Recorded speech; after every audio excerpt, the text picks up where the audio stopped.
Hello everybody, this is Miss Abney. In this video, we're going to continue on learning about the factors and how those relate to solutions and finding the key features of the x-intercepts on our graph.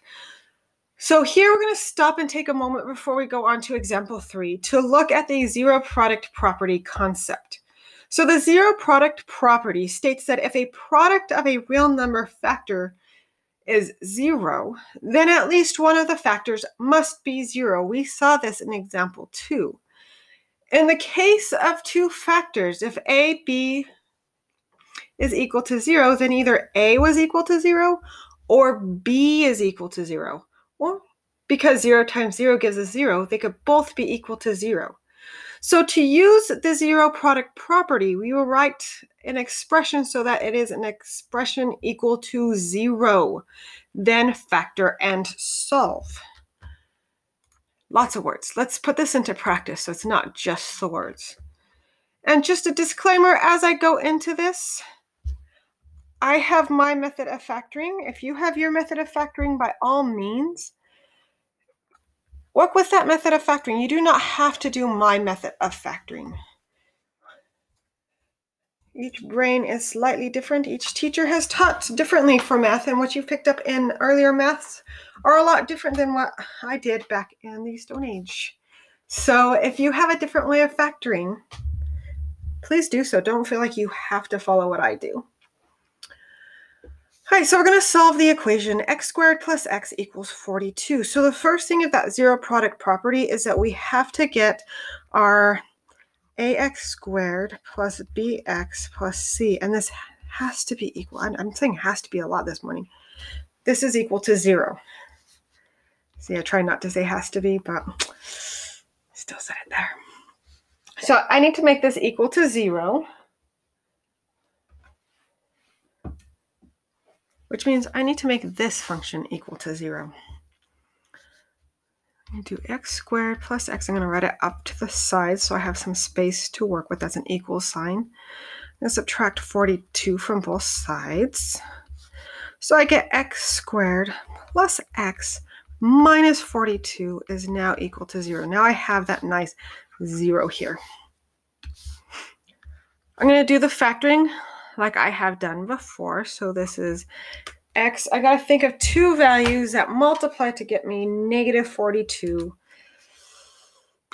but add to get me 1. So I think one of them has to be negative. I'm going to go with 6 and then positive 7. 7 times negative 6. Yep. And then if I add them, I get 1. So this is x minus 6, x plus 7. And I know in example 2, I divided by a. In this case, get rid of that. In this case, the a is 1. So even if I divide each by 1, I still get the original value. Okay, now here is where the zero product property comes into play. In the zero product property, if one of these factors is equal to 0, we get 0. So I'm going to use that idea to solve for x. I'm going to set each of these equal to 0 and solve for x. I'm going to see what x value makes this equation true. All right, so let's go with the green. So x minus 6 equals 0. I'm going to add 6 to both sides. I get x equals 6. And then I get x, that is not blue, that's just a thicker green. X plus 7 equals 0. X equals negative, so I subtract 7 from each side. I should show each step. X equals negative 7. Now this is important because if I were to graph this out, that makes a nice parabola. I'm going to cheat a little bit. Actually, my parabola is over about a little bit because we have negative 7, 0 here, and we have 6, 0 here. All right, so we can see what the book did. So they found the factors just like we did, and they solved for x. And again, this is important because this does tell us when our graph crosses the x-axis. Let's look at example 2. Now we're having an a not equal to 0. And I know I keep saying this disclaimer, but I will say it again. I will be using the method that I enjoy and prefer. You use the method you enjoy and prefer. I am not a stickler on the method that you are using. But I'm going to factor this out. I want to keep this 2 positive because I want to, I'm just really like positive leading coefficients. They make things a lot nicer. So I'm going to subtract 5 from both sides, 2x squared. I'm going to make this look more like a 2. That kind of looks like an a. 2x squared minus 5. I mean, I could have added the 9x first. Don't know why I didn't do it. I just decided to go, I guess, from left back. So now this is 2x squared plus 9x minus 5 equal to 0. I love how I just kept that 2 the same. Well, not the same, but I went back to my original 2. Hi, so my method, again, takes these 2 and multiplies them. So that's a negative 10. And 2 factors that will give me negative 10 are going to be, and a positive 9 are going to be 10 and negative 1.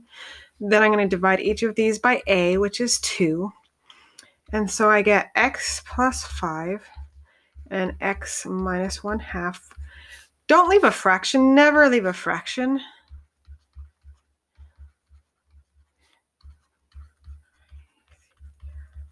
What you want to do is you want to take, again, you want to multiply each by 2. And you're going to get x plus 5 times 2x minus 1. Or if you want to think about it in a little bit simpler terms, take that denominator and make it the coefficient of your x.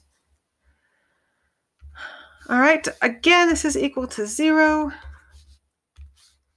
I'm going to make this one equal to 0 because the zero product property tells us that one of these factors, and this whole parentheses is a factor. I know we're used to numbers like a times b being factors, but a now can represent a full expression. And that's what this is. So this expression is a factor. Okay, going with blue, I have x plus 5 equals 0. Subtract 5 from both sides. I get x equals negative 5. Then here, change to red. I have 2x minus 1 equals 0. Add 1 to each side. 2x equals 1. Divide by 2. And I get x equals 1/2. So my solutions to this problem, my x-intercepts, draw this out. Now that I found that I could make my parabolas with this, so we're looking at negative 5.5. So we're looking at something kind of like this. My x-intercepts are here at negative 5 and 0. And 1/2 and 0. So the solutions to my problem is x equals negative 5 and 1/2. Notice how you can actually use the graph to find your solutions, and you can use the graph to find your factors.